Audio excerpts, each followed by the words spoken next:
क्या आप जानते हैं कि ब्लैक होल के अंदर जाने पर टाइम वाकई रुक जाता है? हाँ, ये सुनने में तो बिल्कुल अविश्वसनीय लगता है, पर है बड़ा दिलचस्प। और हाँ, एक मायने में ये सच है। सच में? कैसे? देखिए, अगर कोई चीज ब्लैक होल में गिर रही हो, तो हम जो बाहर से देख रहे हैं, हमारे लिए उसका समय जैसे थम सा जाएगा। थम सा जाएगा, मतलब फ्रीज। हाँ, बिल्कुल। वो चीज हमें इवेंट होराइजन पर अटकी हुई सी, एकदम फ्रीज हुई सी दिखेगी, भले ही वो असल में अंदर गिरती जा रही हो। कमाल है। अच्छा, तो चलिए एकदम शुरू से शुरू करते हैं।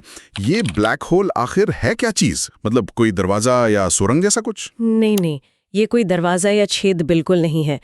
ब्लैक होल असल में स्पेस का वो एरिया है जहां गुरुत्वाकर्षण मतलब ग्रेविटी इतनी ज्यादा है, इतनी ज्यादा कि कुछ भी नहीं बच सकता। कुछ भी नहीं? लाइट भी नहीं? लाइट भी नहीं। सोचिए, ये ब्रह्मांड का एक अल्टीमेट ट्रैप है एक तरह से।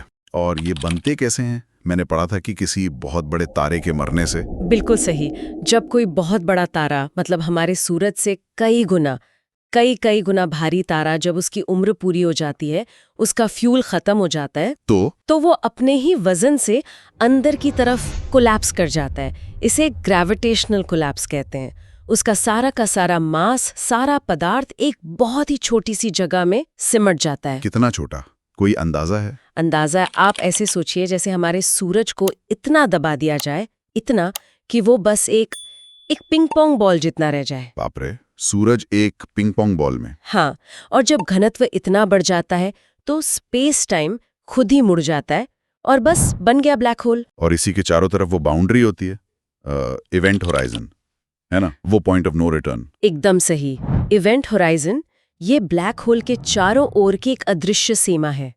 एक बार इसे पार कर लिया तो बस वापसी नामुमकिन है। नामुमकिन क्यों? क्योंकि बाहर निकलने के लिए आपको लाइट की स्पीड से भी तेज चलना होगा, और वो तो संभव ही नहीं है। यहीं से ब्लैक होल का असली रहस्य शुरू होता है। यहीं पर हमारी फिजिक्स के नियम वो भी जवाब देने लगते हैं। और यहीं पे वो टाइम वाली बात भी आती है, आइंस्टाइन का सिद्धांत। हाँ बिल्कुल। आइंस्टाइन की जो जनरल थ्योरी ऑफ रिलेटिविटी है, वो बताती है कि ग्रेविटी सिर्फ चीजों को खींचती नहीं, वो स्पेस और टाइम के फैब्रिक को, उसके ताने बाने को मोड़ती भी है। अच्छा। हाँ, और जहाँ ग्रेविटी ज्यादा ताकतवर होती है, वहाँ टाइम धीमा बहता है। और ब्लैक होल के पास तो ग्रेविटी आप सोचिए कितनी ज्यादा होगी। तो इवेंट होराइजन के पास टाइम सचमुच धीमा हो जाता है अगर कोई एस्ट्रोनॉट वहां जाए? हाँ, अगर हम दूर से उसे देख रहे हो तो जैसे जैसे वो इवेंट होराइजन के नजदीक पहुंचेगा, हमें वो धीमा होता दिखेगा, स्लो मोशन में। और होराइजन पे पहुंचने पर बस वहीं पर वो हमें हमेशा के लिए अटका हुआ दिखेगा, जैसे फ्रीज हो गया हो। उसकी आखिरी इमेज वहीं पर जैसे छप जाएगी।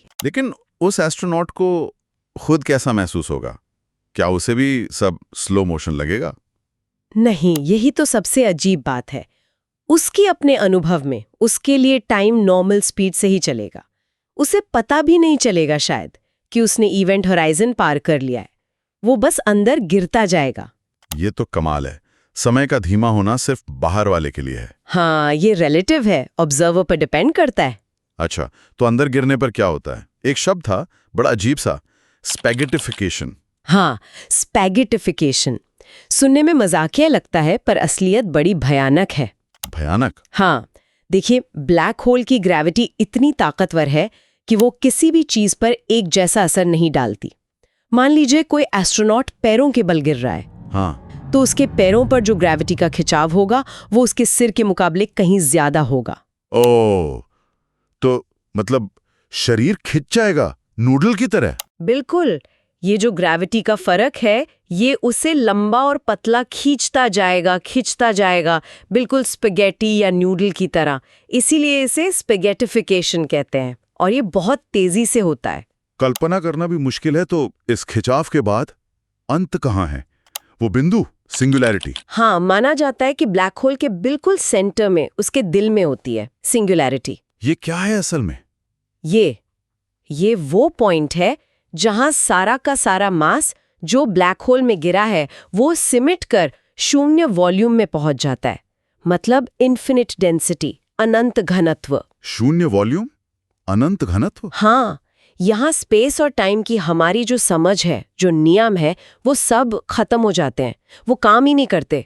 हम सच में नहीं जानते कि सिंगुलैरिटी पे क्या होता है। क्या ये किसी और यूनिवर्स का रास्ता हो सकता है, जैसे वो वर्म होल थ्योरीज हैं? ये एक बहुत लुभावना विचार है वर्म होल का। कुछ थ्योरीज हैं जो ये संभावना बताती हैं कि शायद सिंगुलैरिटी स्पेस टाइम में एक शॉर्टकट हो या किसी दूसरे ब्रह्मांड का दरवाजा। तो ये सच हो सकता है? लेकिन ये अभी के लिए सिर्फ गणितीय संभावनाएं हैं, हमारे पास इसका कोई सबूत नहीं है।